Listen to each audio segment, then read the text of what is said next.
Hi, Panther fans. How we doing? So, my apologies for the late video today. Do the best I can to just work around Fluffy's schedule. He's status quo. He's doing whatever it is that he's doing. Colin and I can't figure out what he's doing. So, couple of things happened yesterday after the day one wrap up video. Jesper Boquist, I believe that's how it's pronounced. Another fourth liner. All these guys. Another guy we just got, Mackenzie Entwistle. That just happened not that long ago while I was trying to take a nap. The dog wouldn't let me. Minimum wage guy has played, I'm going to assume, on the fourth line in Chicago. I looked at his stats real quick from the time on ice. Kind of looked like he was a fourth liner.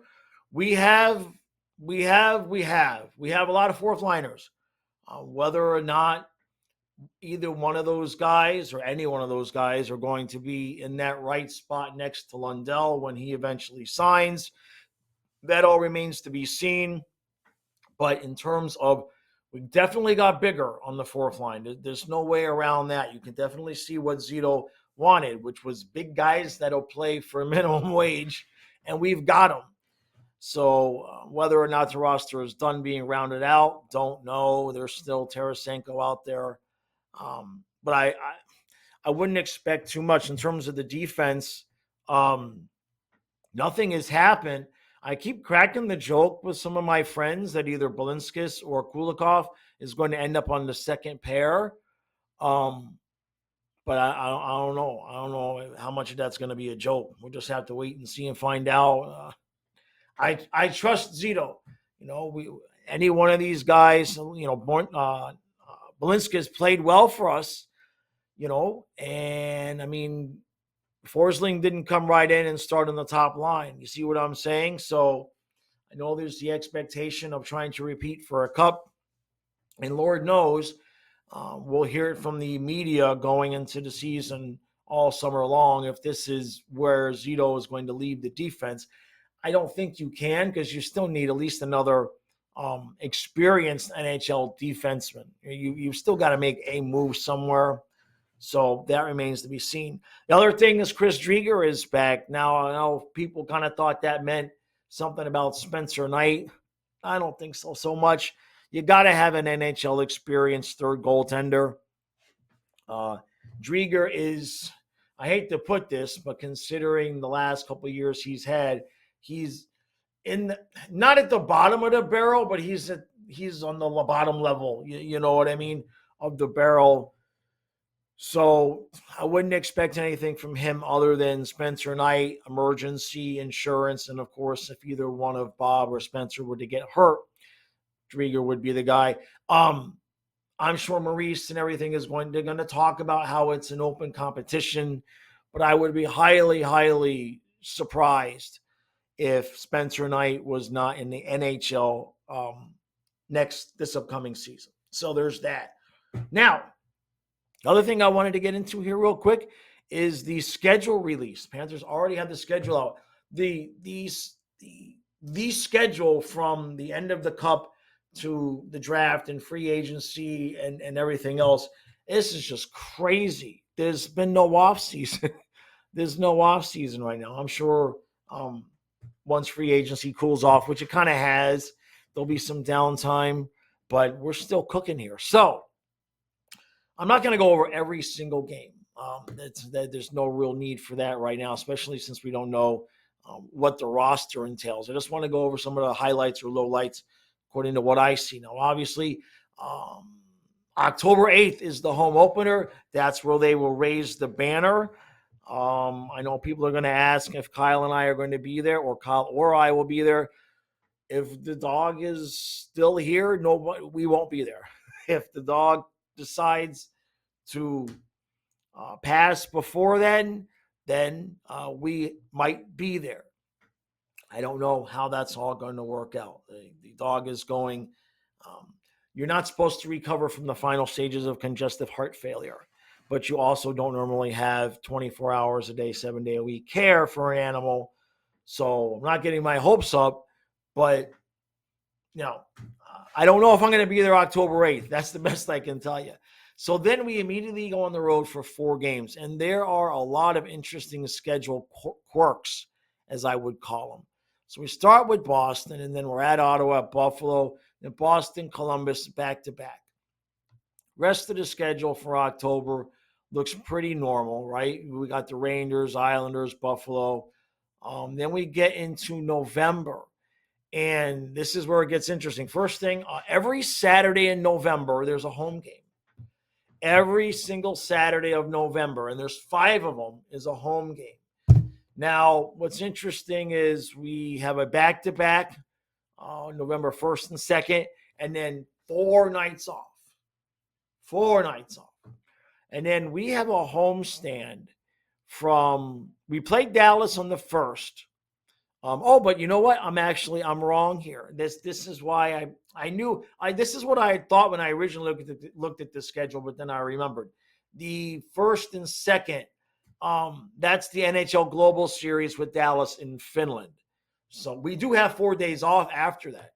In fact, we have the last game is October 28th. We've got the 29th, 30th, and 31st off. And then November 1st and 2nd, we play Dallas back-to-back, 1 o'clock in the afternoon on Friday and 11 o'clock in the morning our time on Saturday. Then they've got the 4 days off. Then we have a homestand of 5 games. Nashville, Philadelphia, the Devils again, and Winnipeg. That's interesting. So the first home game is on the 7th, and the last home game is on the 16th. After that, couple of, the schedule again is pretty normal. Nothing of absurdness. I cannot talk today. We have a back-to-back, a home and away back-to-back. This is really, really some interesting. I don't know how the NHL does this. We have Colorado, Washington, Toronto. We're at home. Friday, we play Carolina at Carolina. And then Saturday, we're back at home for a matinee against Carolina. That is absurd. It's 3 o'clock in the afternoon on Friday at Carolina, and then 4 o'clock in the afternoon at home against Carolina. Whatever, NHL. Then we get into December, and December settles into a pretty normal schedule. We do not have any back-to-backs again, and this is an issue for me. December 22nd, we play at Tampa at, I think that's 5. And then the next day, we are home against Tampa at 7 o'clock. Not a big deal because it's a back-to-back. However, that's the one regular season Miami Dolphins game that gets is at the same time as a Panther game. So we will be covering that game, but it might not be Kyle and I. Last year, Nick from Twisted Wrister helped me out. So we'll see if he can do it again or if I have to find somebody else. But whenever there is a Dolphin game and Panther game at the same time, we'll just have 2 streams. And then, so we play 3 games in 4 nights there. We play 20th, 22nd, 23rd. Then we've got 4 days off, but that's Christmas. Okay. We come back against Montreal on the 28th and then the Rangers on the 30th. So we're in the state of Florida from December 20th until what happens in January. Wow. January, we have the 2nd and 3rd, another back-to-back. That's Carolina and Pittsburgh. So our homestand starts on Friday, December 20th, and doesn't end until the last game is January 3rd. Nice. So then the rest of the schedule fills out pretty nicely. Another back-to-back on the road, 13th and 14th of January. Flyers and Devils. The following week, there's another back-to-back. We have the West Coast trip. So that is the 21st, Anaheim at 10 o'clock. 22nd, the Kings at 10 o'clock. Then we got a couple nights off. And then I got a fluffy hair in me. That's why I can't. Okay. That's why I can't talk. There's a fluffy hair. So we got back-to-back Anaheim and the Kings, 21st, 22nd. Then we get 2 nights off. Then we got back-to-back again. San Jose at 10 o'clock on the 25th. 26th is Vegas. And then we're home for the Kings on the 29th. Now, January involves some pretty heavy-duty conflictions for Kyle and I. The way the NFL playoffs are laid out, both weeks that there could possibly be Saturday playoff games, both weeks Panthers play Boston at 1 o'clock on Saturday. They play the following Saturday, Anaheim, 6 o'clock, home games. Now, the same thing there will prevail. If there is a Dolphin game, we will be running 2 streams. If it is a non-Dolphin playoff game, what we did last year was, I believe, last year Kyle ran the football stream and I ran the hockey stream. We'll see how that goes. But regardless, remember, we have the football channel, so we'll be covering it all. The big conflict that I know I'm going to have to find somebody else to cover, and the NHL has never done this before. Well, they probably have, but it's never been the Panther game. The Panthers play at Vegas, 8 o'clock on the 26th. That's also the same day of the AFC and NFC championship games, which obviously Kyle and I will need to cover over on the football channel. But this Panther game at 6 o'clock, or is that 8 o'clock? Let's see. Y'all get to watch me put my glasses on. That's 8 o'clock. So it depends on when the AFC or NFC championship games might be. So again, if you're a fan of both channels, that'll matter there. But the way that West Coast trip is laid out, in fact, if you look at the month of January, the Panthers have 3 times in a row back-to-back on the road. Philadelphia, New Jersey on the 13th, 14th, Anaheim and the Kings, 21st and 22nd, and San Jose and Vegas on the 25th and 26th. 3 times. That's nice. That's really good work there, NHL. Then we get into February. Schedule's pretty standard issue. We do have a back-to-back February 1st and 2nd, but it's at home. And then where's the break? There it is. The Four Nation face-off is from the 12th to the 20th. Now, the Panthers' last game is on the 8th, but then our first game after that is on the 22nd. So that's a long break there. That's going to be real interesting because football is over, I believe. Yeah, Super Bowl is long gone after that. So as long as I'm going to assume that we can get that tournament on TV, Kyle and I should be covering those games as well. March comes in, and we've got another homestand here. The homestand starts on the 27th of February, and that runs until the 8th of March. And that homestand is Edmonton, Calgary, Tampa, Columbus, and Buffalo. Then we have a 6-game road trip. 6 games. We start on Tuesday the 11th against Boston. Then Thursday at Toronto, Saturday Montreal, Sunday the Islanders, then 3 days off. And we're still on the road, the 20th against Columbus and the 22nd against Washington. Holy moly. That's a 6-game road trip. That's all. At least it's not a West Coast, right? It's pretty much all East Coast there. And only the one back-to-back, and then those 3 days off. So it'll be interesting to see how the team handles that. Then we've got some home games there. And April is, they wanted to make sure, the NHL wanted to make sure that we did not hit the playoffs fresh. April 1st at Montreal. April 2nd at Toronto. Then we got 2 days off. Saturday, April 5th at Ottawa. Sunday, April 6th at Detroit. So 2 back-to-backs again on the road trip, but 2 days off in the middle. It's wild. Then the season ends up with every other day on the Toronto, Detroit, Buffalo, the Rangers, and then on the 15th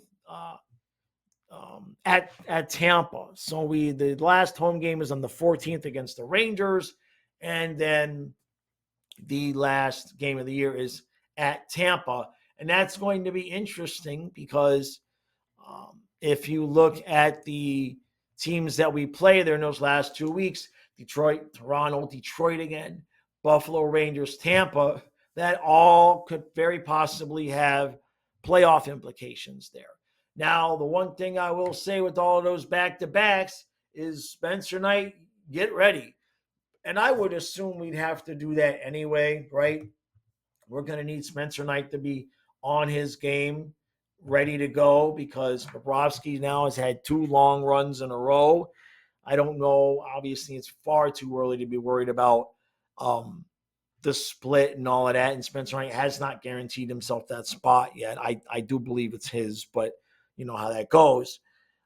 So I'm curious if they're going to run it close to even there and maybe, back off Bob a little bit, maybe give him, 45-ish starts. Of course, that's going to depend on how Spencer Knight plays and everything like that.